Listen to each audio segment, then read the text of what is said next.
vous n'avez rien fait pour cette famille. Mon père, Arlon, ricana, tandis que ces mots froids et impitoyables sortaient de sa bouche. Sa voix grave et retentissante couvrait facilement la musique jazz douce et prétentieuse qui jouait depuis les haut-parleurs surround cachés au plafond. Il fit glisser avec désinvolture un épais classeur en cuir noir sur la vaste table à manger en acajou poli. Son coûteux stylo plume dorée planait dangereusement au-dessus de l'acte notarié.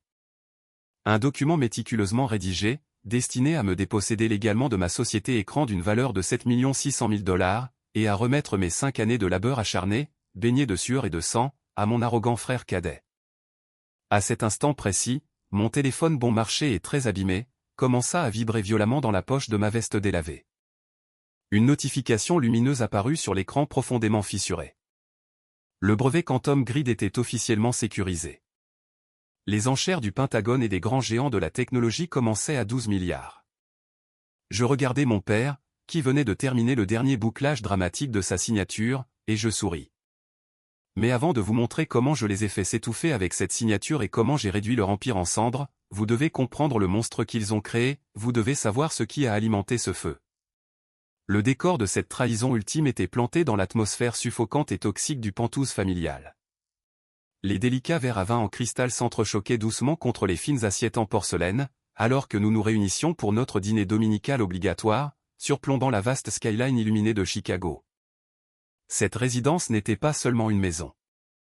C'était un monument, d'une valeur de 20 millions de $, à l'ego massif et fragile de mon père. Les fenêtres allant du sol au plafond offraient une vue panoramique à couper le souffle sur les lumières de la ville, une mer scintillante de richesse et de pouvoir, que Arlon croyait sincèrement régner légitimement. La salle à manger elle-même était spécifiquement conçue pour être intimidante. Elle était lourdement décorée de panneaux de chêne foncé, d'un sol en marbre italien importé, qui résonnait à chaque pas, et d'un immense lustre en cristal suspendu au-dessus de nous, qui coûtait probablement plus que ce que je gagnais en 3 années entières de labeur acharné. J'étais assis à l'extrémité isolée de la grande table, ajustant nerveusement le col légèrement effiloché de ma chemise à carreaux délavés. Je sentais le poids écrasant et intensément familier d'être le fils invisible qui s'abattait sur mes épaules. Je n'avais tout simplement pas ma place ici, dans ce monde de costumes sur mesure et de vin millésimés. Ma place était dans le sous-sol humide et bruyant du port, au milieu de mes immenses baies de serveurs, entouré du bourdonnement réconfortant et incessant des ventilateurs de refroidissement industriel, et du clignotement rythmique des lumières LED vertes. Pourtant, ma présence à ces dîners dominicaux angoissants était strictement requise. C'était un rituel sadique hebdomadaire, où mon père pouvait présider la table et rappeler avec force à chacun sa place désignée et immuable dans son empire corporatif. Directement en face de moi, était assis Caspian, mon frère cadet. C'était le chouchou incontesté, l'héritier désigné du trône. Ce soir-là, il portait un costume de créateur bleu marine foncé, fait sur mesure, qui épousait parfaitement ses épaules, coûtant facilement 4 000 $. Ses cheveux étaient coiffés avec une précision coûteuse et sans effort. Il faisait lentement tourner un verre de vin de Bourgogne millésimé, laissant le liquide rouge profond capter la lumière scintillante du lustre au-dessus. Il me sourit d'un air narquois par-dessus le bord en cristal de son verre, ses dents légèrement tachées de rouge par l'alcool coûteux. Assise juste à côté de lui, se trouvait ma mère, Geneviève. Elle était élégamment drapée de pure soie et portait un lourd collier de perles parfaitement rondes, qui se transmettait dans sa famille aristocratique depuis des générations. Elle passa toute la soirée angoissante à s'occuper sans fin de Caspian. Elle s'assurait que son assiette en porcelaine était constamment remplie de canards rôtis, s'accrochant à chacun de ses mots creux, comme s'il était un prophète brillant et visionnaire, plutôt qu'une mascotte d'entreprise glorifiée et incompétente.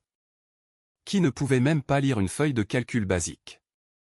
Mon lourd sac d'ordinateur portable usagé, reposait contre mes bottes de travail en cuir éraflé, sur le sol de marbre froid. Il contenait les codes cryptés maîtres de l'intelligence artificielle logistique la plus avancée du monde entier. C'était la seule chose, dans cette pièce opulente, d'une valeur tangible réelle, bien qu'aucun d'entre eux ne le sût encore.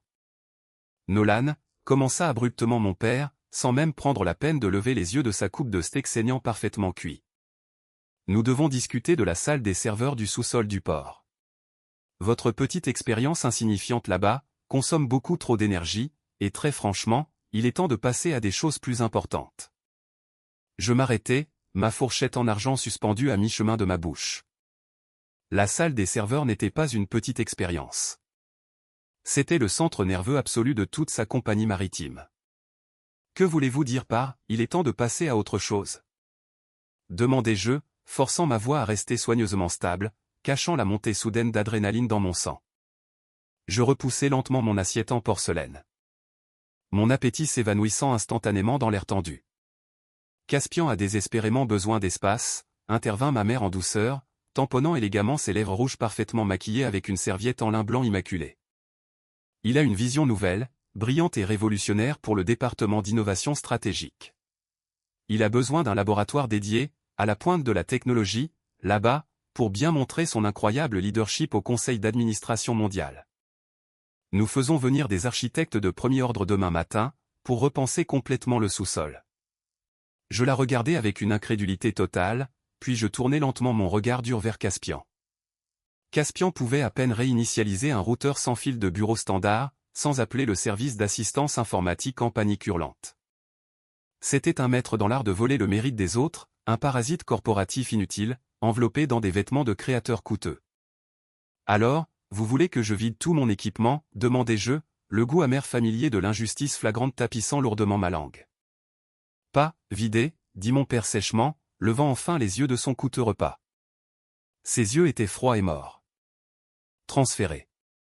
Le conseil d'administration estime qu'il est temps de consolider nos actifs critiques sous une direction visionnaire appropriée. Vous transférerez immédiatement tous les accès administratifs, les codes sources et la propriété du matériel au nouveau département de Caspian. Il prendra la direction en tant qu'architecte réseau principal. Vous pourrez rester en tant que technicien de maintenance junior. Nous vous installerons un petit bureau près des quais de chargement. Caspian ricana sombrement, prenant une lente et dramatique gorgée de son vin. Fais-y face, Nolan. Tu es doué pour taper dans le sous-sol sombre comme une taupe aveugle. Mais tu manques complètement de la vision macro nécessaire pour les affaires modernes. L'entreprise a besoin d'un beau visage. Ton petit passe-temps nous freine. Mon cœur martelait agressivement mes côtes comme un oiseau en cage, mais mon visage resta un masque lisse de pierre sculptée. Il me dépouillait légalement de l'œuvre de ma vie, pour construire un faux trône étincelant, pour un prince qui ne pouvait même pas lire le code complexe qu'il prétendait maintenant agressivement inventer. Je regardais l'épais papier sur la table, réalisant que ce n'était pas seulement un accident. C'était le climax violent d'une vie d'abus émotionnel.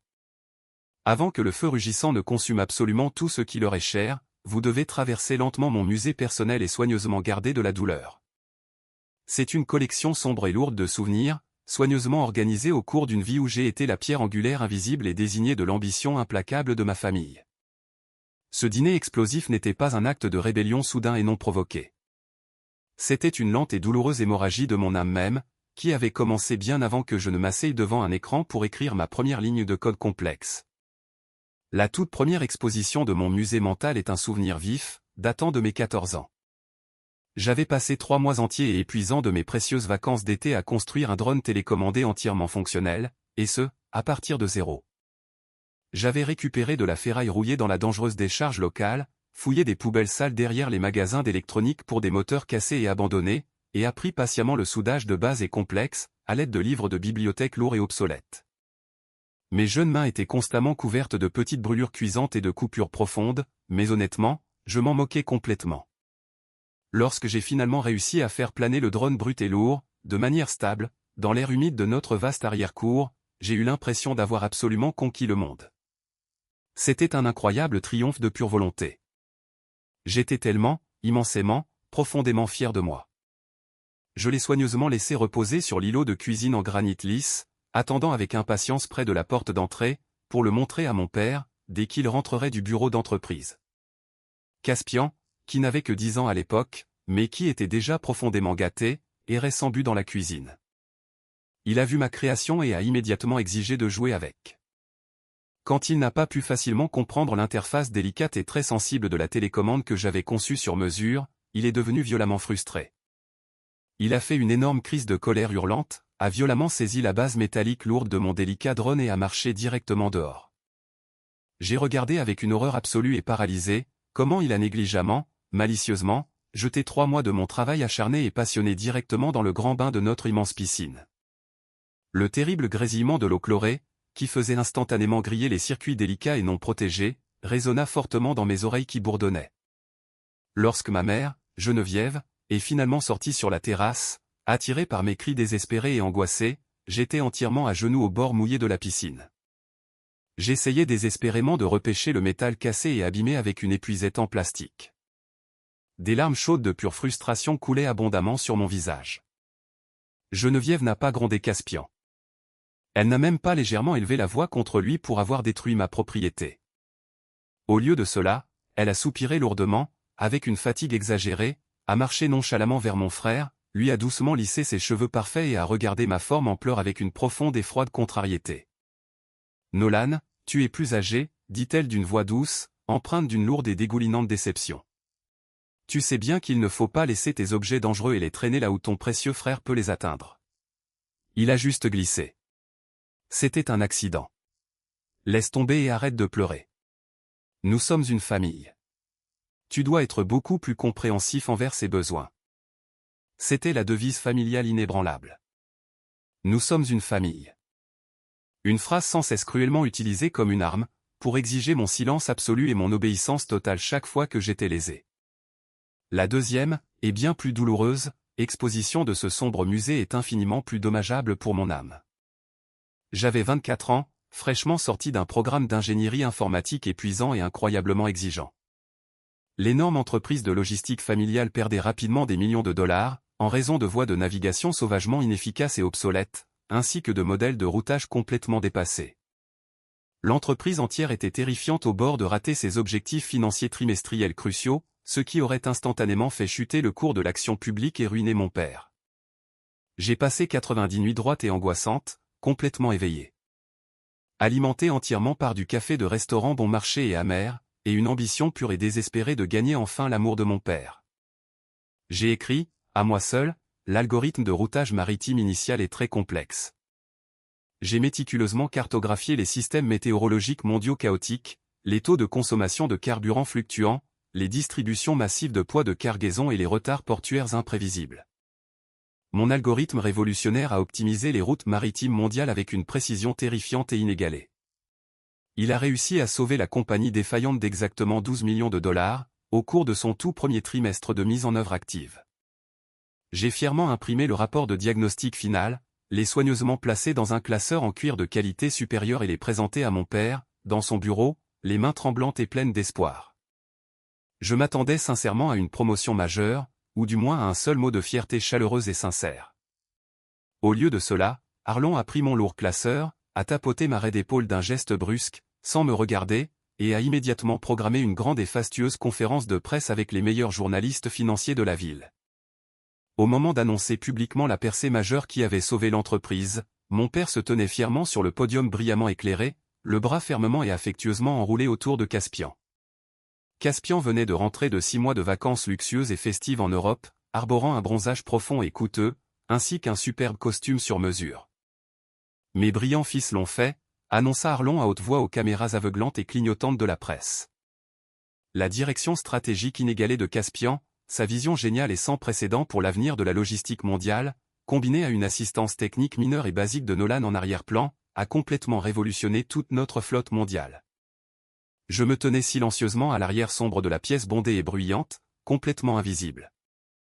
Les journalistes impatients se sont immédiatement précipités sur Caspian, lui posant agressivement des questions complexes sur son processus créatif visionnaire. Il leur a répondu avec des sourires charmants et vides, et des mots-clés d'entreprise insignifiants, s'attribuant sans effort le mérite de chaque nuit blanche et angoissante que j'avais endurée.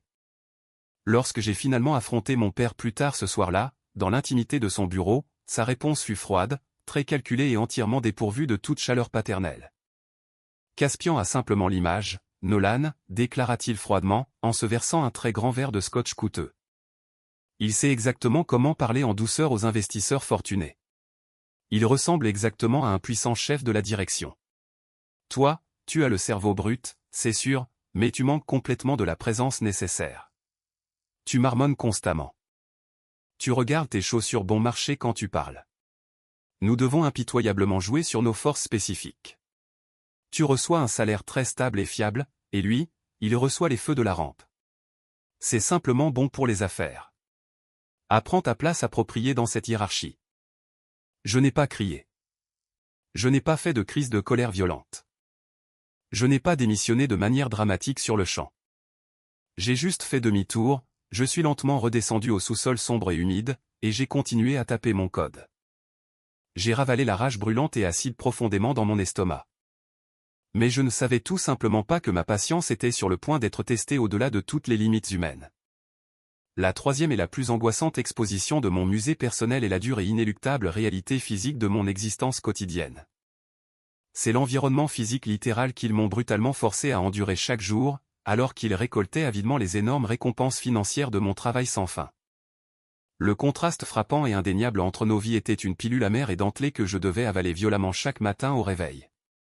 Tandis que mon cousin incroyablement paresseux Griffin, le soi-disant directeur des communications, dont le seul travail vérifiable était de publier des mises à jour génériques et ennuyeuses sur les réseaux sociaux et de flatter constamment mon père, se voyait offrir gratuitement une toute nouvelle Porsche de fonction étincelante et un vaste bureau d'angle fortement climatisé, avec une vue imprenable sur le lac.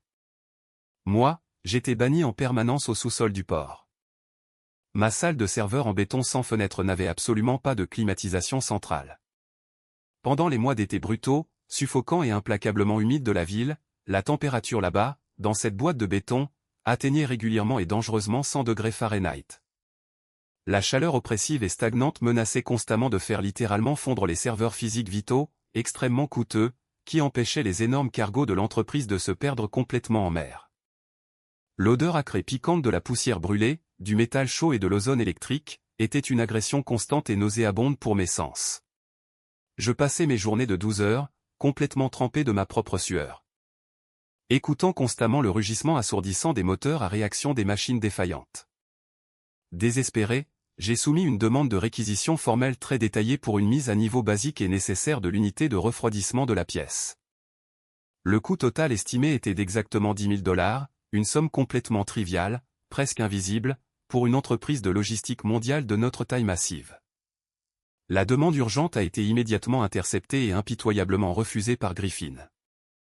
Il m'a envoyé un bref email, incroyablement condescendant, de 2 phrases, affirmant que l'entreprise faisait actuellement face à des coupes budgétaires très strictes et sévères.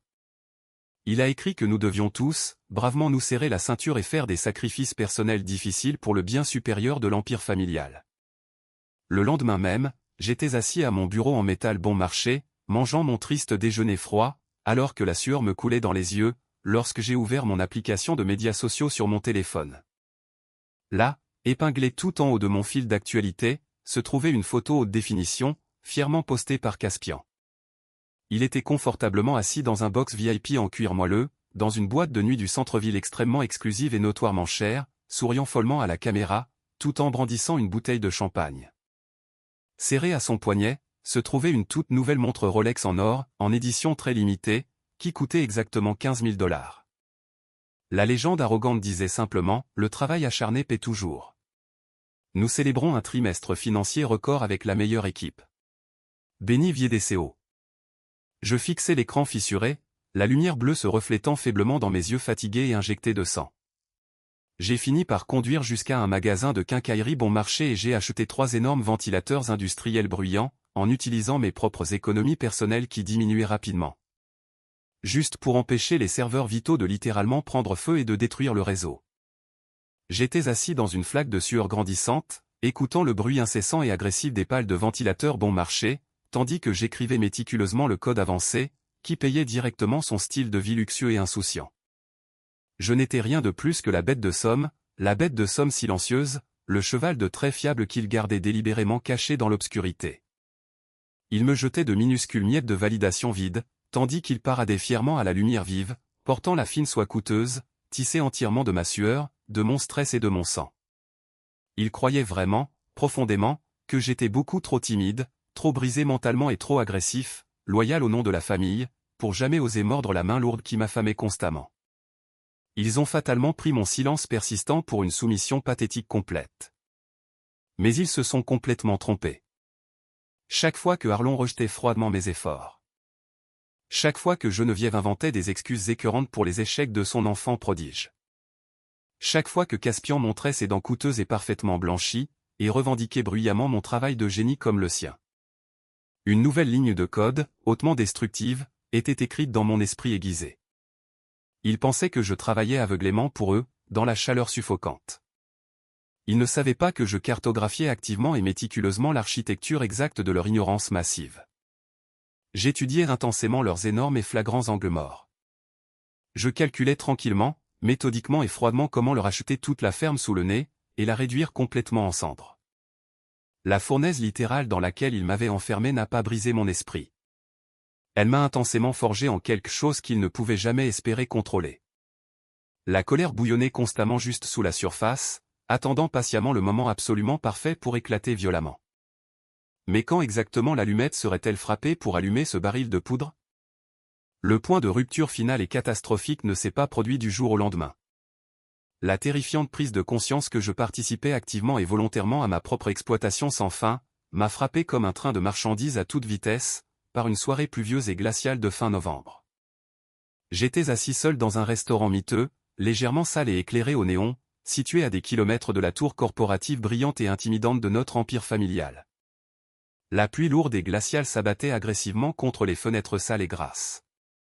Assis directement en face de moi, dans le box en vinyle craquelé, sirotant lentement un grand verre de bourbon très bon marché et fort, se trouvait mon oncle Roland.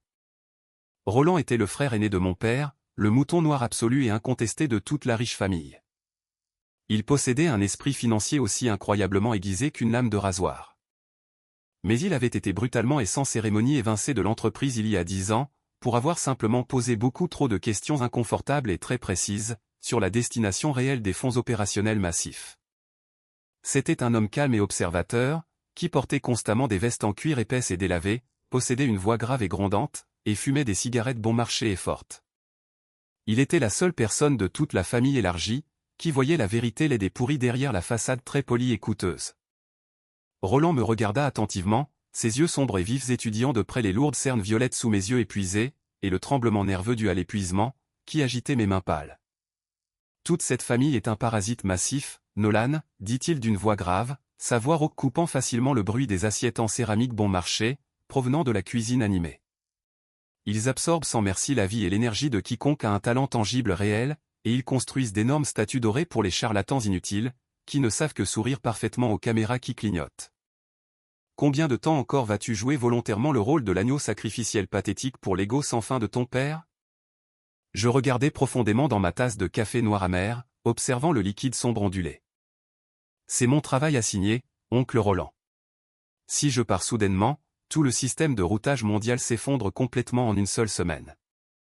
Des centaines de personnes innocentes, des dockers et des marins, perdront leurs emplois vitaux. Roland rit. Un son dur, grinçant, absolument sans humour, qui effraya la serveuse qui passait. Penses-tu honnêtement que Arlon se soucie un tant soit peu de ces gens de la classe ouvrière? Tu te tiens actuellement au beau milieu d'un immense bâtiment en feu, tu soutiens désespérément les lourdes poutres du toit qui s'effondrent, à main nue et brûlées. Pendant que les gens riches à l'intérieur rôtissent joyeusement des guimauves sur les flammes mêmes qui te brûlent la chair. Reprends ce qui t'appartient. Arrête de leur donner librement les clés maîtresses du royaume glorieux que tu as bâti. Cette conversation intense et brève a planté la graine dangereuse dans mon esprit. Mais le coup fatal, absolument définitif, qui a violemment brisé mon dernier brin de loyauté familiale aveugle, s'est produit exactement 2 jours plus tard. J'étais assis au sous-sol, effectuant un audit standard très routinier sur le maigre budget de maintenance de mon département. J'avais un fonds d'urgence intouchable, d'exactement 500 000 $, mis de côté spécifiquement pour une défaillance matérielle critique et catastrophique. C'était le strict minimum requis pour empêcher l'entreprise de faire totalement faillite si un serveur de routage principal tombait soudainement en panne. J'ai ouvert le registre numérique et mon sang a instantanément gelé. Le solde actuel indiquait exactement 0. L'intégralité du demi-million de dollars avait été rapidement et silencieusement transférée hors de mon compte hautement sécurisé. J'ai immédiatement retracé la signature numérique complexe fermement attachée à l'ordre de transfert urgent. Elle appartenait sans équivoque à ma mère, Geneviève. Elle n'occupait absolument aucune position financière officielle au sein de la structure de l'entreprise. Pourtant, elle avait d'une manière ou d'une autre autorisé un transfert d'argent massif et intraçable vers un compte offshore inconnu. J'ai sorti furieusement du sous-sol étouffant et me suis dirigé droit vers la luxueuse suite exécutive. J'ai exigé avec force des réponses immédiates de Griffin, qui s'occupait de la sécurité comptable interne. Griffin souriait clairement et savourait profondément ma rare panique visible. « Entre toi et moi, Nolan, murmura-t-il malicieusement, se penchant près. Caspian a complètement foiré la semaine dernière. Il a arrogamment autorisé une cargaison massive, très sensible, alors qu'il faisait la fête sur un yacht de luxe loué. Toute la cargaison coûteuse a pourri. Cela a coûté à l'entreprise un bon demi-million de dollars en dommages immédiats. Tante Geneviève a complètement paniqué. Elle a illégalement falsifié l'ordre de transfert urgent, a retiré l'argent directement de ton fonds matériel vital, et a discrètement couvert la perte massive avant que le conseil d'administration ne le découvre. Arlon a aveuglément validé le budget révisé, sans même regarder les détails. Je me suis complètement figé. La pièce luxueuse semblait légèrement tourner autour de moi. Ma propre mère avait complètement mis en péril toute l'entreprise mondiale, risqué la subsistance de milliers d'employés travailleurs et détruit ma santé mentale restante, tout cela juste pour couvrir soigneusement l'incroyable et stupéfiante incompétence de son enfant prodige. Et mon puissant père l'avait joyeusement laissé faire, par pure négligence arrogante. Il préférait clairement laisser l'infrastructure vitale de l'entreprise fondre littéralement en scories inutiles, plutôt que d'admettre que Caspian était une menace massive et dangereuse. C'était ça. Le tout dernier fil effiloché de l'obligation familiale s'est rompu net, violemment et silencieusement dans mon cerveau. J'ai rapidement réalisé que si je démissionnais avec colère tout de suite, il me poursuivrait impitoyablement en justice pour rupture de contrat, et traînerait lourdement mon nom dans la boue. Je ne pouvais pas simplement partir comme une victime. Je devais les détruire de l'intérieur. Je suis retourné directement au sous-sol étouffant. J'ai verrouillé fermement la lourde porte en acier derrière moi. Je me suis assis à mon terminal, j'ai fait craquer mes phalanges bruyamment et j'ai commencé à taper avec une fureur froide. Il était enfin temps d'activer pleinement le projet Égide. Mais comment exactement effacer un empire massif sans laisser de traces ? Le vaste et imprévisible univers a une manière très poétique, presque cruelle, de fournir l'étincelle absolument parfaite, juste au moment où le lourd baril de poudre est complètement amorcé et prêt à exploser violemment. Le catalyseur massif de la confrontation brutale finale est arrivé sous la forme très imposante et terrifiante du Dr Kresae. C'était une brillante évaluatrice principale en technologie, très décorée, pour le département de la défense des États-Unis. Le puissant Pentagone cherchait désespérément un entrepreneur privé très compétent, extrêmement sécurisé et fiable, pour gérer la logistique mondiale incroyablement complexe, pour le transport de matériel classifié très sensible. C'était un contrat gouvernemental massif et sans précédent, valant des centaines de millions de dollars de revenus garantis. Mon père était incroyablement désespéré de le gagner à tout prix. Et, entièrement fidèle à sa forme incroyablement imparfaite et arrogante, il décida fermement que Caspian devait être celui qui présenterait la technologie très technique au sérieux au gradé militaire. Le matin de la présentation massive, la luxueuse salle de conférence exécutive du dernier étage était polie jusqu'à un éclat de miroir aveuglant. J'avais strictement reçu l'ordre de rester complètement silencieux dans le coin sombre de la pièce, tenant une simple tablette de diagnostic, vêtue d'un costume bon marché et incroyablement inconfortable. J'avais été fermement instruit de ne pas dire un seul mot, à moins d'être directement interpellé par les invités. Caspian se tenait avec assurance à la tête de la longue table en acajou, son faux sourire irradiant une confiance travaillée et entièrement creuse. Il cliquait rapidement à travers une longue série de diapositives flashy et colorées, remplies de mots-clés d'entreprises complètement insignifiants et vides. Synergie, intégration dynamique, bande passante opérationnelle holistique. Paradigme de préparation quantique. C'était entièrement une salade de mots massive et confuse, conçue pour éblouir les investisseurs insensés, pas les scientifiques militaires. Le docteur est, une femme aux yeux vifs et intimidantes, aux cheveux argentés et au comportement qui ne tolérait absolument aucune bêtise, regarda toute la présentation avec un visage impassible, complètement froid. Lorsque Caspian s'arrêta finalement de manière dramatique pour reprendre son souffle, s'attendant clairement à une salve d'applaudissements, et se pencha lentement en avant, joignant les doigts. « Monsieur Caspian, dit-elle, sa voix incroyablement sèche et dégoulinante de sarcasme autoritaire. Les graphiques sont très colorés, en effet, mais je ne suis absolument pas ici pour acheter une brochure marketing brillante. Notre cargaison militaire vitale est confrontée quotidiennement à des cybermenaces incroyablement actives et hostiles. Pouvez-vous s'il vous plaît expliquer le cadre architectural spécifique et très détaillé de votre protocole anti-brouillage au sein de la couche de réseau neuronal profond ? Le silence dans la pièce massive fut incroyablement soudain et absolument assourdissant. On aurait pu facilement entendre une petite épingle tomber sur l'épais tapis. Mon père se raidit rigidement dans sa chère chaise en cuir, la couleur s'échappant de son visage. Le sourire faussement travaillé de Caspian se figea complètement sur son visage transpirant. La panique brute dans ses yeux écarquillés était immédiate, profonde et absolument pathétique. Il cligna rapidement des yeux, ouvrit la bouche plusieurs fois, mais absolument aucun mot n'en sortit. C'était un cerf terrifié, pris directement dans les phares aveuglants d'une intelligence véritablement terrifiante. « Eh bien, docteur bégaya fortement Caspian, sa voix perdant complètement son baryton doux et confiant. L'architecture est, eh bien, hautement propriétaire. Nous utilisons une approche hautement holistique de la sécurité, garantissant que l'ensemble du réseau reste complètement synergique. » Elle ne cligna pas des yeux une seule fois.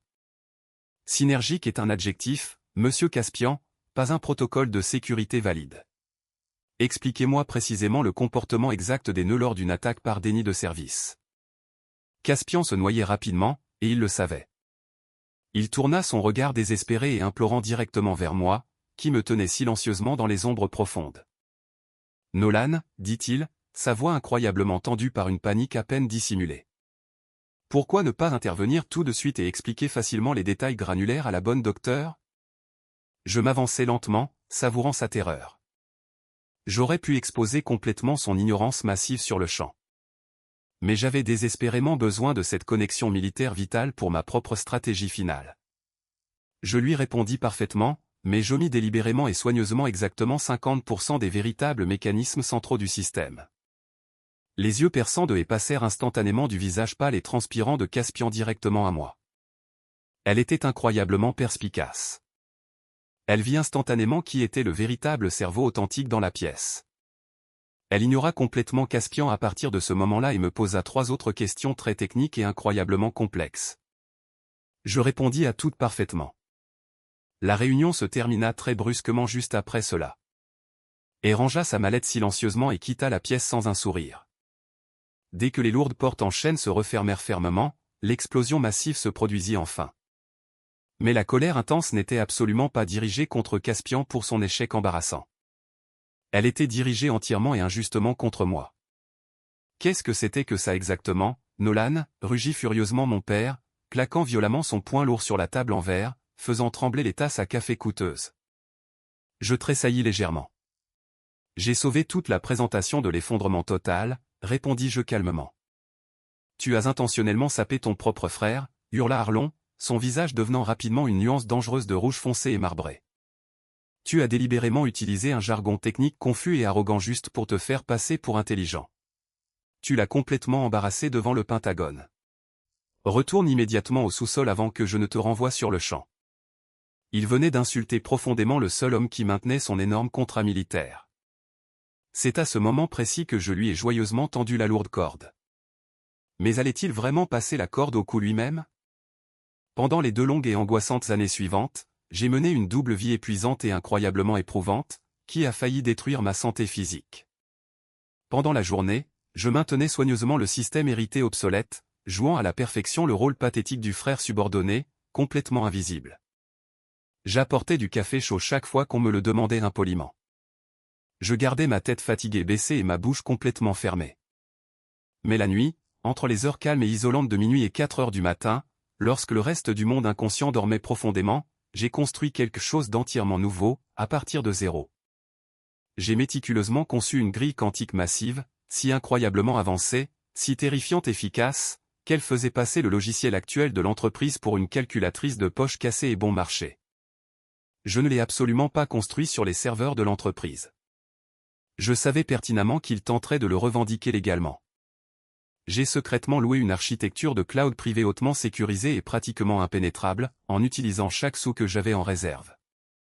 J'ai rapidement enregistré une société écran anonyme et intraçable, financée entièrement par un petit prêt discret de l'oncle Roland, pour détenir officiellement tous les droits de propriété intellectuelle. La société écran était officiellement évaluée sur papier à exactement 7 600 000 $, entièrement basée sur son infrastructure propriétaire révolutionnaire.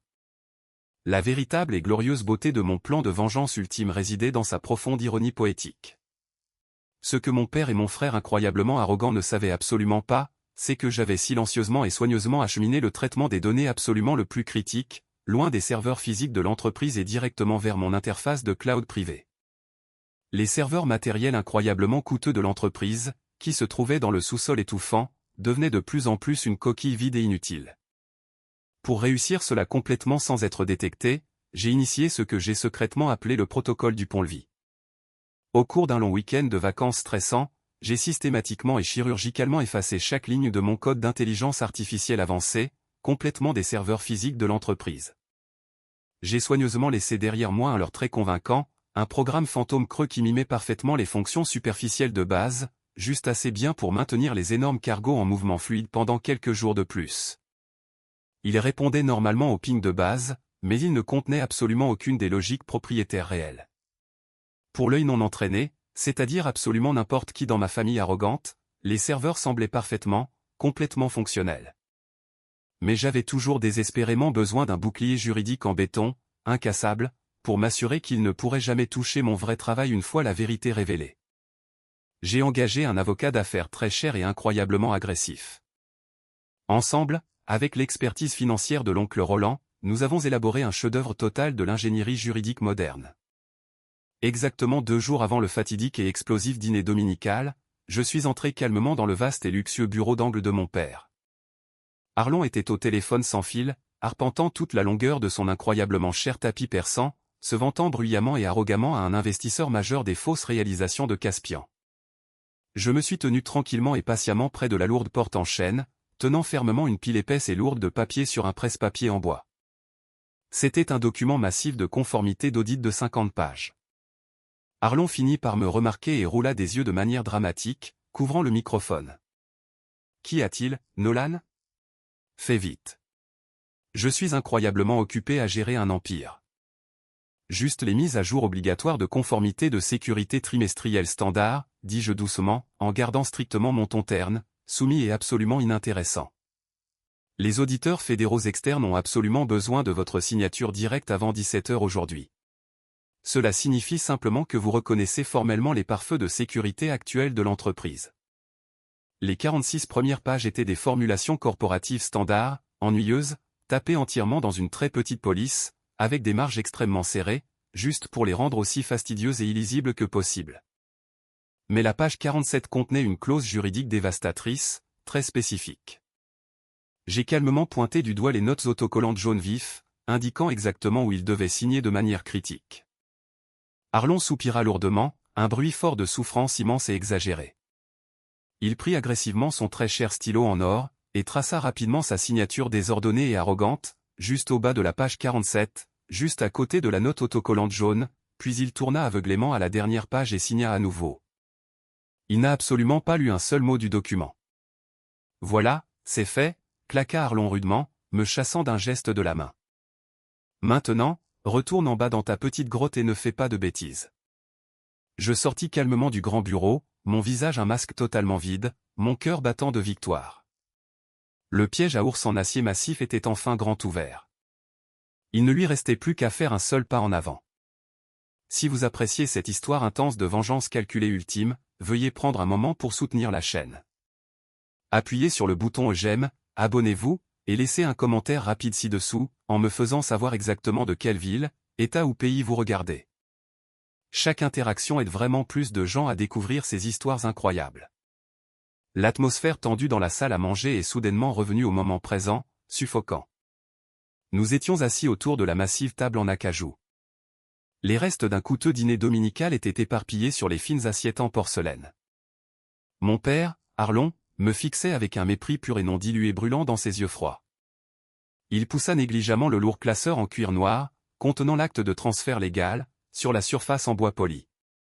Il glissa en douceur, s'arrêtant à quelques centimètres de mon assiette vide. « Tu n'as absolument rien fait pour cette famille, » ricana-t-il, sa voix dégoulinante d'arrogance venimeuse.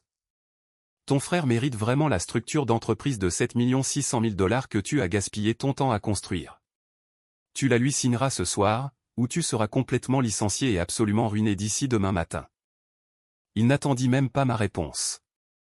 Il leva avec assurance son coûteux stylo plume dorée et l'abaissa rapidement sur l'épais papier de qualité supérieure, pour finaliser sa prise de contrôle hostile de l'œuvre de ma vie. Le son aigu du grattement de la plume métallique glissant sur le papier résonna bruyamment dans la pièce silencieuse. C'était l'insulte finale impardonnable, dans une longue et douloureuse vie de profondes blessures. Alors que l'encre bleue foncé tachait en permanence le papier, scellant officiellement son vol agressif, mon téléphone bon marché et très abîmé, se mit soudainement à vibrer violemment dans la poche de ma veste délavée. Une fois, deux fois, un rythme régulier et urgent qui signalait la fin absolue d'une ère et la naissance d'une nouvelle réalité terrifiante. Je ne le pris pas immédiatement. Je restais juste parfaitement immobile, laissant la lourde vibration pulser contre mes côtes, savourant les dernières secondes de leur ignorance béate et arrogante. Éteins cette saleté tout de suite, ricana Nolan Caspian de l'autre côté de la table. Il prit une autre lente et très théâtrale gorgée de son vin de Bourgogne millésimé, faisant tournoyer le liquide rouge foncé dans son verre en cristal. Tu es à table. Montre un respect élémentaire à tes supérieurs. Ou est-ce juste un de tes petits amis gamers pathétiques, qui t'envoie un message à propos d'une carte graphique cassée? Je ne l'ai pas éteint.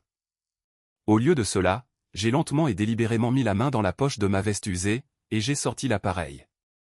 L'écran était terriblement brisé dans le coin supérieur gauche, une toile d'araignée complexe de fissures profondes obscurcissant entièrement une partie de l'affichage.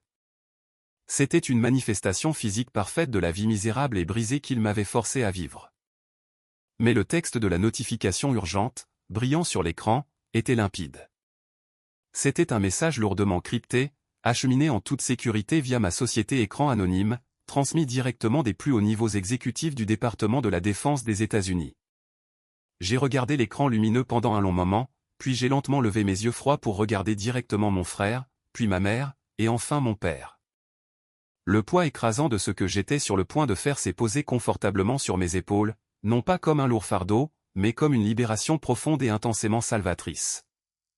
Caspian laissa échapper un court rire très moqueur. Qu'est-ce que c'est exactement? As-tu enfin reçu un bon de réduction numérique bon marché, pour ton magasin d'informatique préféré? Lis-le à voix haute. Laisse-nous tous entendre ce qui est si incroyablement important, que tu dois interrompre agressivement la célébration de mon tout nouveau département. Je pris une profonde inspiration studieuse. L'air dans la pièce opulente devint soudainement incroyablement mince et fortement chargé d'électricité statique. C'est un email officiel, dis-je doucement, ma voix étrangement calme, complètement dépourvue du tremblement nerveux et soumis habituel auquel ils étaient si habitués. Une confirmation officielle cryptée du docteur Kresae, du Pentagone. Mon père cessa instantanément d'essuyer sa bouche avec sa serviette en lin. Sa grande main se figea complètement en l'air. Il plissa les yeux, une lueur soudaine de réelle et profonde irritation traversant ses traits aiguisés. Docteur est, l'évaluateur militaire principal, pourquoi diable vous envoie-t-elle un email directement à cette heure? Je vous ai dit spécifiquement et à plusieurs reprises de rester entièrement en dehors des négociations de contrats fédéraux. Vous êtes une énorme responsabilité pour l'image publique de cette famille. Elle n'envoie absolument pas de mail à Sinclair Global, papa, répondis-je, mon ton complètement plat et inébranlable. Elle n'envoie absolument pas de mail à Sinclair Global. Elle envoie un email au propriétaire légalement enregistré du projet Égide, l'architecture de réseau neuronal Quantum Grid, qu'elle a minutieusement examiné il y a 3 jours. Geneviève fronça profondément les sourcils, son front parfaitement manucuré se ridant sous son maquillage impeccable et coûteux.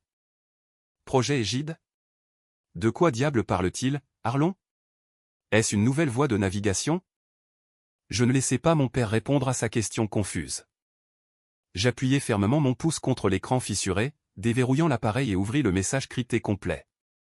Je m'assurai absolument de projeter ma voix clairement, afin qu'elle rebondisse agressivement sur les panneaux de chêne foncé et les immenses baies vitrées donnant sur toute la skyline de Chicago. Le message officiel se lit exactement comme suit, annonçai-je, en m'assurant que chaque mot était un coup lourd et délibéré contre leur fragile château de verre. Le brevet numéro 8892, désignant formellement le cœur d'intelligence artificielle Quantum Grid, connu sous le nom de projet Égide, a été entièrement sécurisé et légalement vérifié par l'Office fédéral des brevets. L'architecture répond et dépasse significativement toutes les exigences d'encryption de qualité militaire et de routage mondial. Caspian ricana bruyamment, roulant des yeux si dramatiquement que sa tête se pencha en arrière. Et alors? Tu as enregistré un stupide brevet à ton nom? Félicitations. Tu as enfin compris comment remplir des papiers administratifs basiques. Cela appartient toujours entièrement à l'entreprise. Génie absolu. Papa vient littéralement de signer l'acte de transfert juste devant toi. Je le possède maintenant. Je l'ignorais complètement, gardant mes yeux froids intensément fixés sur le visage changeant de mon père. Je continuais à lire. Les enchères aveugles initiales pour les droits exclusifs de licence mondiale ont officiellement commencé ce soir. La toute première offre conjointe de la Defense Advanced Research Project Agency, combinée à une coentreprise massive de Google, est entièrement vérifiée. Les enchères commencent strictement à 12 milliards de dollars. Veuillez nous informer de la manière dont vous souhaitez procéder à la vente aux enchères. Pendant 3 longues, agonisantes secondes de silence, absolument personne dans la pièce ne respirait. L'univers entier semblait s'arrêter, flottant dangereusement sur le fil du rasoir. Le jazz doux jouant par les haut-parleurs cachés au plafond, semblait soudainement assourdissant. Puis, les réactions physiques violentes commencèrent. La lourde fourchette à salade en argent de ma mère glissa violemment de ses doigts manucurés. Elle frappa l'assiette en porcelaine avec un bruit métallique aigu et perçant, qui brisa le silence tendu, avant de tomber bruyamment sur le sol de marbre. La mâchoire de mon père tomba littéralement grande ouverte. La couleur saine de son visage disparut entièrement en une fraction de seconde, laissant sa peau d'un gris cendré maladif. Il me fixa, les yeux écarquillés par un mélange chaotique de choc profond, de confusion massive et de terreur qui montait rapidement. 12, s'étouffa Caspian, brisant le lourd silence. Il tenta désespérément de rire, mais le son mourut misérablement dans sa gorge, émergeant comme un halètement pathétique et aigu. 12 millions, tu mens effrontément. Tu as construit une fausse application juste pour nous embêter. Tu es tellement incroyablement pathétique. Milliards, le corrigeai-je immédiatement. Ma voix était aussi stable et froide que la roche. 12 milliards de dollars. Et ce n'est que l'offre de départ. Mon père se jeta soudainement violemment en avant. Sa poitrine heurta lourdement le bord tranchant de la table en acajou. Il saisit frénétiquement son classeur en cuir noir, ses mains tremblant si violemment qu'il pouvait à peine manipuler les simples loquets en laiton. Il ouvrit le dossier et en sortit l'acte de transfert qu'il venait de signer arrogamment 2 minutes auparavant. Cela n'a aucune importance, rugit Arlon, sa voix se brisant follement d'une soudaine et aveugle désespoir.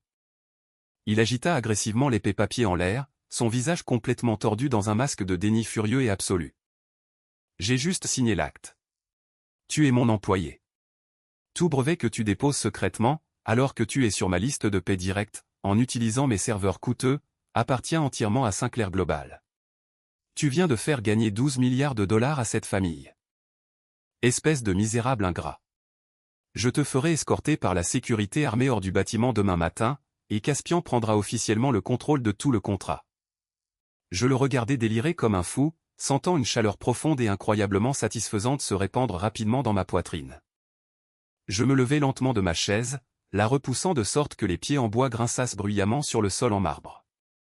Je boutonnai négligemment ma chemise de flanelle délavée, me tenant droit et fier pour la toute première fois de ma vie dans cette maison oppressive. Non, papa, dis-je doucement. Vous ne l'avez pas fait. De quoi parles-tu, cracha-t-il avec colère, les yeux exorbités. L'acte notarié dit clairement que je revendique tout le matériel physique et les logiciels situés dans la salle des serveurs du port. J'acquiesçai lentement, un sourire sombre et glacial se dessinant enfin sur mon visage stoïque. Oui, c'est certain. Et vous avez absolument tous les droits légaux sur cette pièce spécifique. Félicitations, Caspian.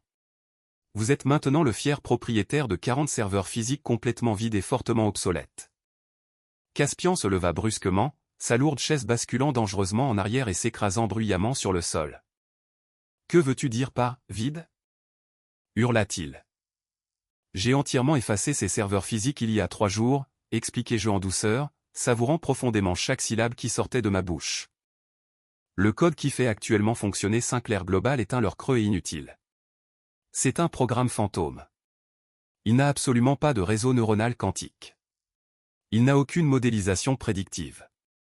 La véritable architecture, tout le cerveau brillant du projet Égide, a été entièrement construite sur mon temps personnel, les week-ends, entre minuit et 4 heures du matin. Et elle n'a jamais, pas même une seule fois, touché une seule pièce de matériel Sinclair.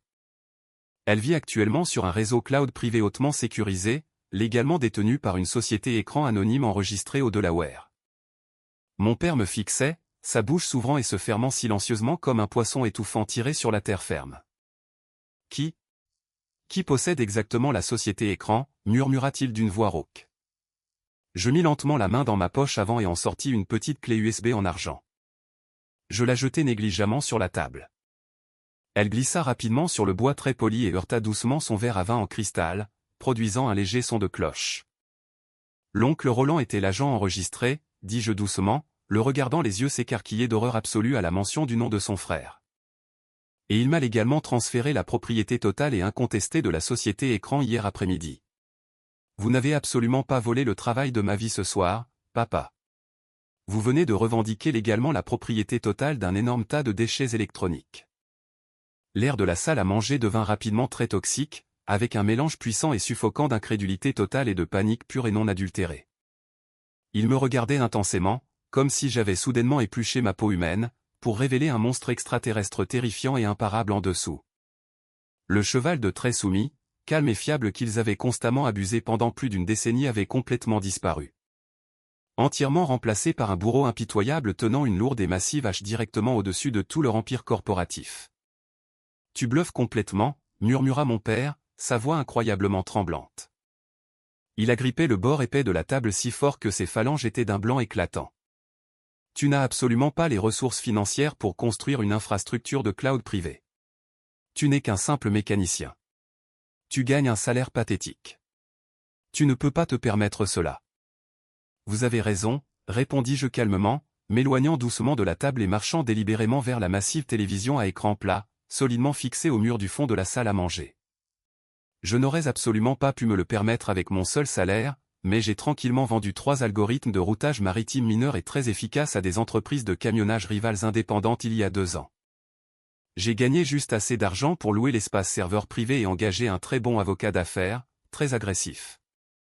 Je sortis une petite tablette de diagnostic de mon lourd sac. J'appuyai sur quelques boutons, annulant sans effort le coûteux réseau domestique intelligent du Pantouz et projetai mon écran directement sur l'immense télévision. Laissez-moi vous montrer autre chose que je me suis récemment permis, dis-je, ma voix devenant glaciale. L'écran de télévision s'alluma immédiatement, remplaçant la sereine peinture numérique par un flux vidéo en direct chaotique. Il était temps de leur montrer les vraies conséquences de leurs actions. L'immense écran de télévision illumina la salle à manger sombre, affichant un flux professionnel en direct très actif de Phineas Croft. Croft était le journaliste d'investigation indépendant le plus redouté et impitoyable de tout le secteur technologique et financier.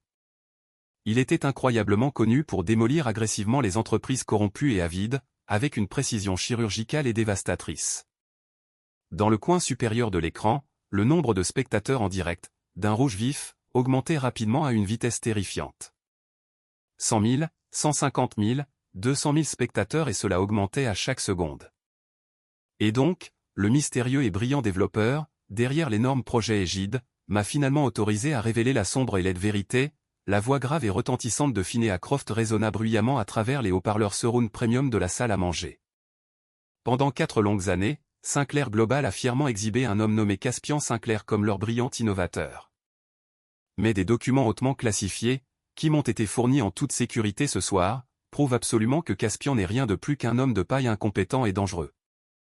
Caspian laissa échapper un halètement étranglé et terrifié. Il recula de la télévision, ses mains tremblantes levées, comme s'il essayait de repousser physiquement les mots destructeurs. « Éteins-le » hurla-t-il hystériquement vers moi. « Éteins-le tout de suite !» Je croisai fermement les bras et m'adossai confortablement au mur. « Non » répondis-je doucement. « Tu as toujours voulu les feux de la rampe, Caspian. Tu les as enfin. » L'écran de télévision se divisa dynamiquement, montrant Phineas Croft d'un côté et une longue série de reçus numériques très complexes et indéniablement authentiques de l'autre. De plus, continua Croft, sa voix incroyablement perçante et inflexible. Nous avons officiellement vérifié des preuves médico-légales, montrant clairement que les soi-disant intégrations logistiques réussies de Caspian Sinclair l'année dernière n'ont absolument pas été codées par lui. Elles ont été illégalement achetées à une ferme de robots russes très dangereuse sur le dark web. Mon père tourna violemment sa grosse tête pour regarder Caspian. Une ferme de robots russes, hurla Arlon, les grosses veines de son front pulsant dangereusement. De quoi parle-t-il? C'est un mensonge, hurla Caspian, sa voix montant en une plainte hystérique et pathétique. Nolan a entièrement inventé ça. Il essaie de me piéger. Le direct implacable de Croft continua, coupant sans merci directement les faibles mensonges de Caspian. L'achat négligent de ce code très instable et malveillant a introduit des vulnérabilités graves et catastrophiques dans le réseau Sinclair. Mais cela devient incroyablement pire. Les fonds massifs utilisés pour payer secrètement ces hackers offshore ont été directement et illégalement détournés du budget vital de maintenance du matériel de l'entreprise. Ma mère laissa échapper un cri aigu et très paniqué. Elle frappa violemment ses deux mains sur sa bouche. Ses yeux balayaient frénétiquement la pièce, cherchant désespérément une échappatoire qui n'existait tout simplement pas. L'écran changea à nouveau, affichant publiquement un document de virement bancaire interne, fortement caviardé mais entièrement reconnaissable. Ce virement spécifique, expliqua précisément Croft aux centaines de milliers de personnes qui regardaient en direct, a autorisé le mouvement immédiat de 500 000 $ du département d'ingénierie directement vers un compte offshore intraçable, aux îles Caïmans. La signature numérique autorisant ce virement illégal appartient entièrement à Geneviève Sinclair, l'épouse du PDG, qui n'occupe absolument aucune position financière officielle au sein de l'entreprise. Des sources vérifiées allèguent que l'argent a été utilisé pour couvrir les dettes massives de jeux souterrains de Caspian Sinclair et pour dissimuler sa violation de données, laissant l'infrastructure vitale de l'entreprise pourrir. Geneviève, rugit Arlon comme un animal blessé, se tournant violemment vers ma mère. Son visage était un masque terrifiant de fureur pure et non adultérée. Tu as volé des fonds de l'entreprise. Tu as falsifié un ordre de virement fédéral pour les dettes de jeu de cet idiot inutile. Je l'ai fait pour protéger la famille, cria Geneviève à haute voix, d'épaisses larmes coulant rapidement sur son visage, ruinant entièrement son maquillage parfait et coûteux.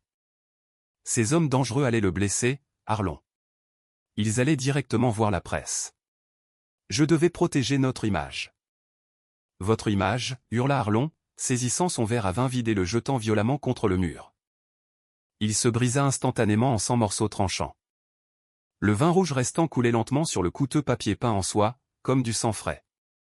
Vous venez de donner aux autorités fédérales tout ce dont elles ont besoin pour vous envoyer tous les deux en prison fédérale. Il se tourna agressivement vers moi, sa large poitrine haletante, ses yeux brûlants d'une rage désespérée et profondément acculée. Il pointa un doigt tremblant et épais directement vers mon visage. Tu penses que tu as réellement gagné, grinça Arlon, faisant un pas très menaçant vers moi. Tu penses qu'exposer publiquement ta propre famille fait de toi un roi? Je suis toujours le directeur général de Sinclair Global. J'ai une armée entière d'avocats d'affaires impitoyables sous contrat.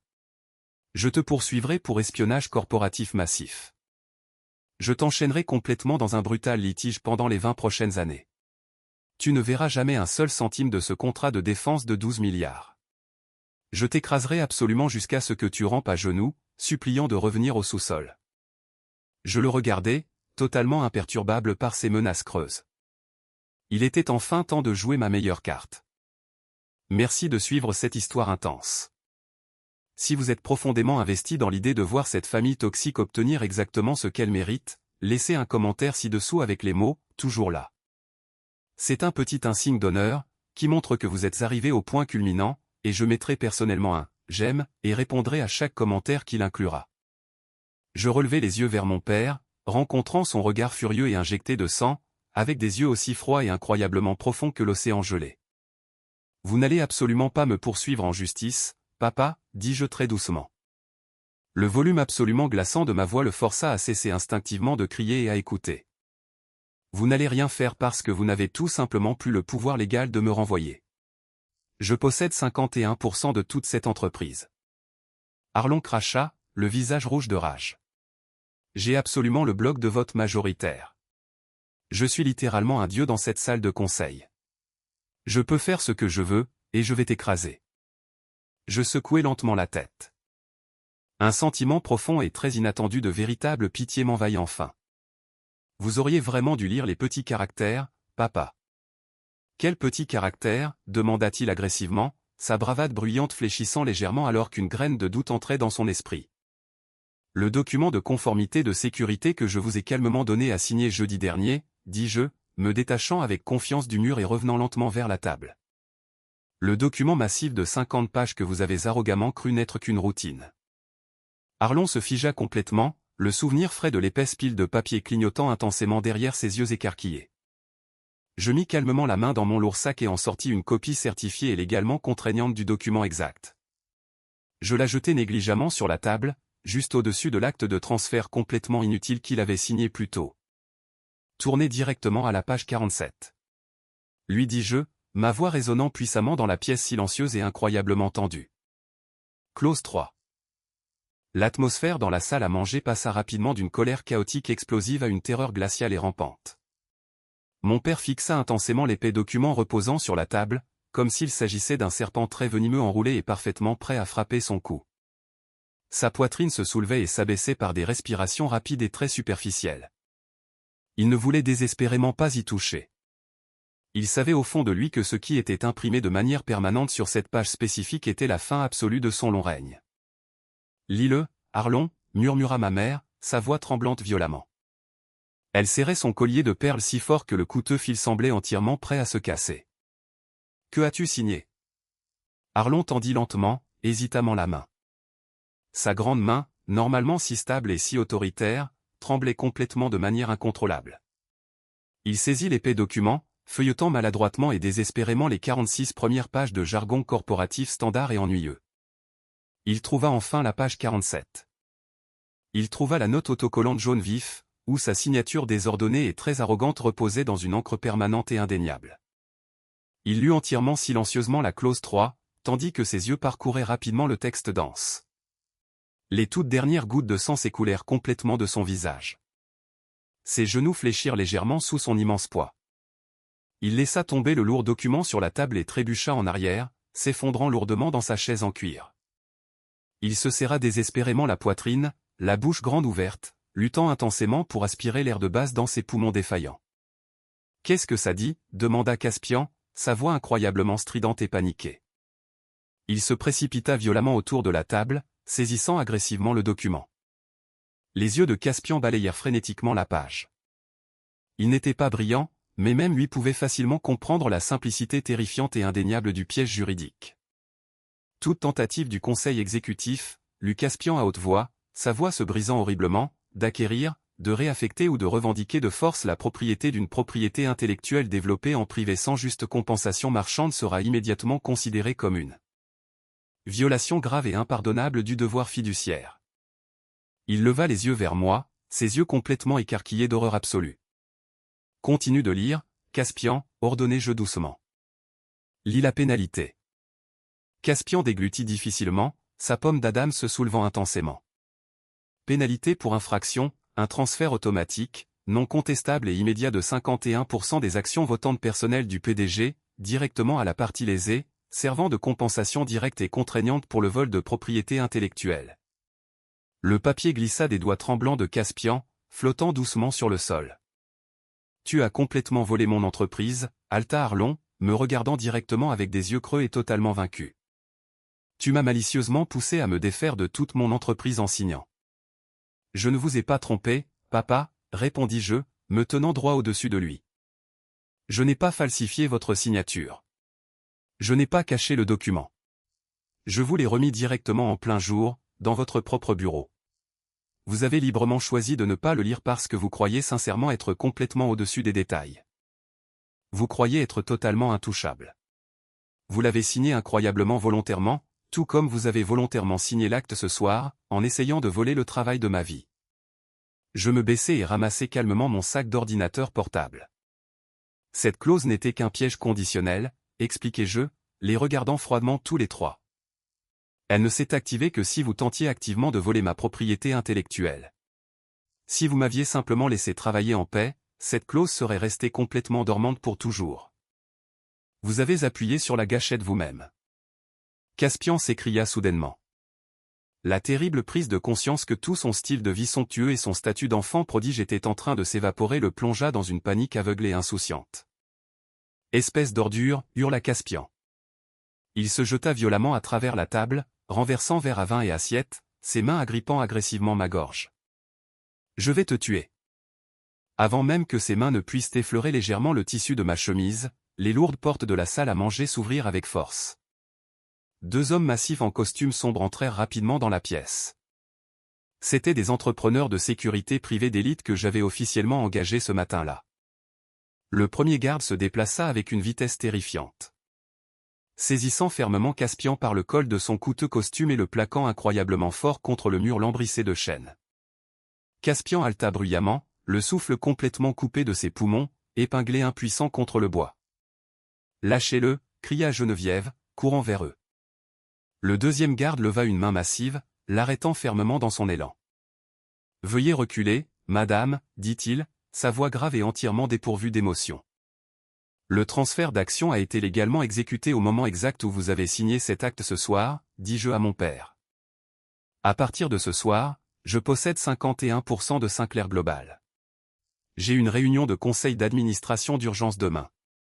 Profitez de votre dîner. Je me retournai et sortis, enfin libre. L'atmosphère dans l'immense salle de conseil exécutive, au dernier étage, le lendemain matin, était entièrement différente du cirque arrogant et chaotique, dont j'avais été le témoin silencieux quelques jours auparavant. L'air était incroyablement épais, lourd et vibrait pratiquement d'une intense tension nerveuse. 14 membres puissants du conseil d'administration étaient assis rigidement dans leurs fauteuils en cuir moelleux. C'était une collection d'individus riches et très influents, qui avaient soudainement et terrifiante réalisé que le sol solide sous leurs pieds s'était entièrement transformé en sable mouvant du jour au lendemain. Ils vérifiaient constamment et anxieusement leur téléphone, regardant le ticker boursier en direct. La nouvelle du livestream dévastateur de Phineas Croft avait provoqué une énorme et imparable tempête médiatique. Cependant, les rumeurs de ma nouvelle grille quantique révolutionnaire avaient simultanément fait grimper le prix de l'action de l'entreprise de 40% lors des transactions avant l'ouverture du marché. Ils étaient absolument terrifiés, mais aussi excessivement et écœurants avides. Je ne me tenais pas silencieusement dans le coin sombre cette fois. Je me suis dirigé directement vers le bout de la longue table en acajou, la place exacte qui avait farouchement appartenu à mon père pendant 20 longues années. J'ai calmement posé mon sac d'ordinateur portable sur la table et me suis assis.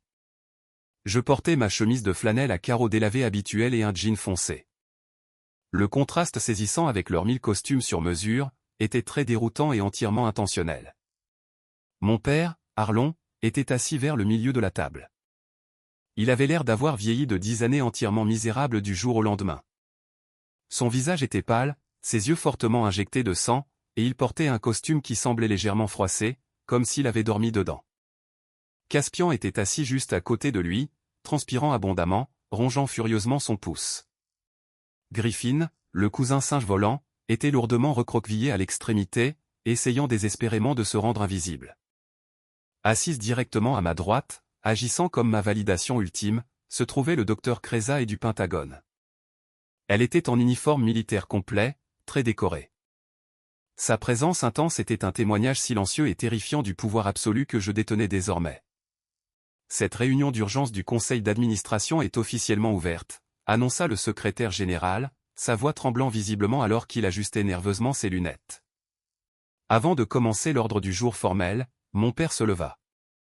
Ses jambes étaient instables, mais il tenta désespérément de retrouver sa vieille voix retentissante d'autorité absolue. Je tiens à aborder fermement les actions illégales et rebelles, prises par un employé mécontent. Asseyez-vous, Arlon, l'interrompis-je. Ma voix n'était absolument pas forte, mais elle coupa le silence de la pièce comme une lame chirurgicale. Arlon se figea. Les membres du conseil me regardèrent dans un silence complètement stupéfait. J'appuyai sur un bouton de ma tablette. Les écrans massifs derrière moi s'illuminèrent brillamment, affichant publiquement le registre des actionnaires certifiés et légalement contraignants. Depuis hier soir, je possède exactement 51% des actions votantes de toute cette entreprise, déclarai-je clairement. La documentation légale a été vérifiée par un conseil indépendant et déposée auprès des autorités. Vous n'avez plus la parole, Arlon. Vous n'avez plus d'entreprise. Asseyez-vous. Pendant un long et douloureux moment, mon père resta debout, son immense fierté luttant farouchement contre sa dure réalité. Finalement, sous les regards intenses et impitoyables de 14 membres du conseil, il s'enfonça lentement dans sa chaise, complètement brisé. Bien, dis-je, tournant mon attention froide vers le reste de la pièce. Commençons formellement la purge. J'appuyai sur la diapositive suivante très détaillée, à l'écran. Elle affichait une montagne massive et indéniable de données comptables médico-légales. Premier point à l'ordre du jour, annonçai-je, le licenciement immédiat pour faute de Caspian Sinclair. Caspian bondit sauvagement de sa chaise. Vous ne pouvez pas faire ça. Je suis de la famille. Tu as construit un fragile château de cartes, utilisant de l'argent volé et un code très malveillant, rétorquai-je, ma voix montant légèrement. Tu as massivement mis en danger les chaînes d'approvisionnement militaire. Tu n'es pas seulement viré, Caspian. Tu fais face à des accusations fédérales. Comme sur commande, les lourdes portes de la salle de conférence s'ouvrirent avec force.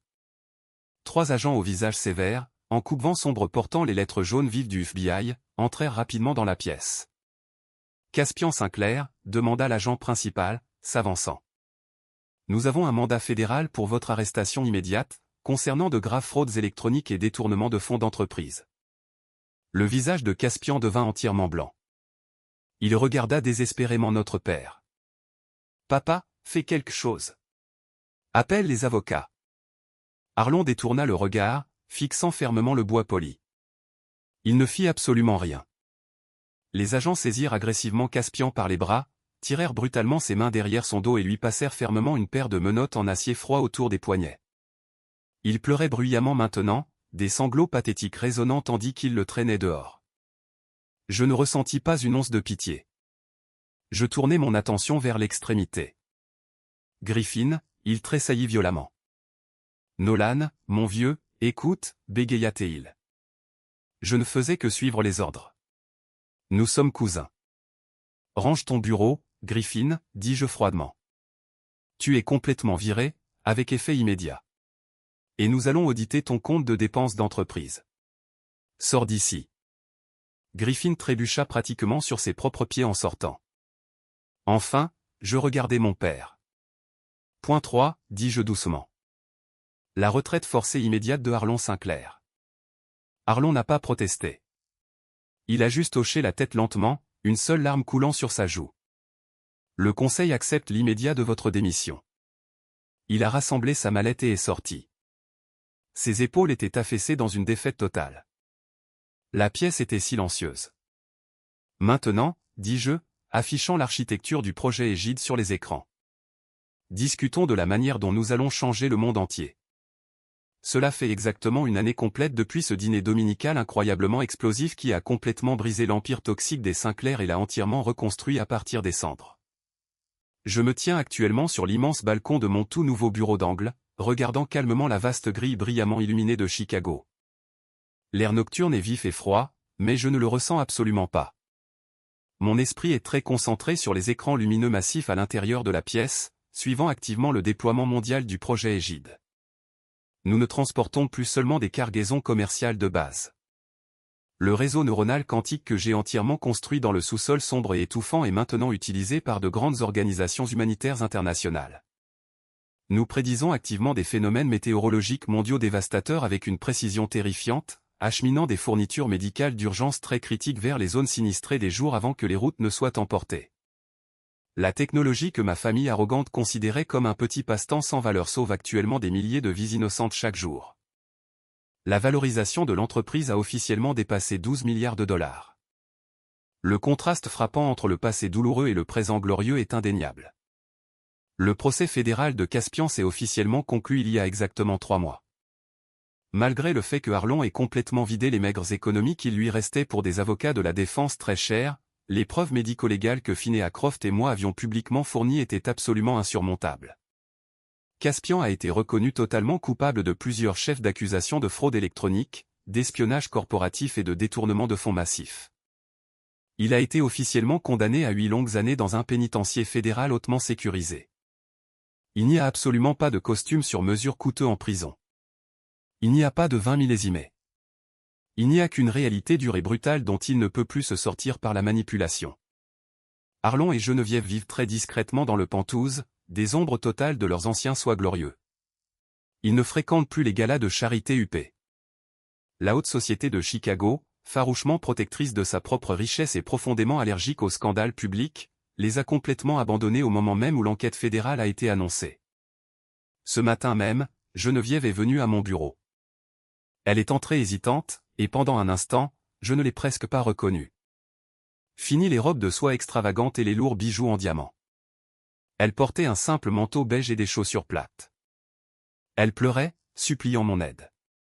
Elle m'a dit que la banque avait complètement gelé tous les actifs de Arlon et qu'ils allaient saisir le Grand Penthouse la semaine prochaine. Elle m'a supplié de sauver leur maison, disant qu'ils se retrouveraient à la rue.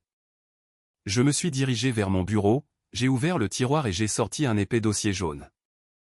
Je l'ai jeté négligemment sur la surface en verre. J'ai racheté l'énorme dette, expliquai-je froidement.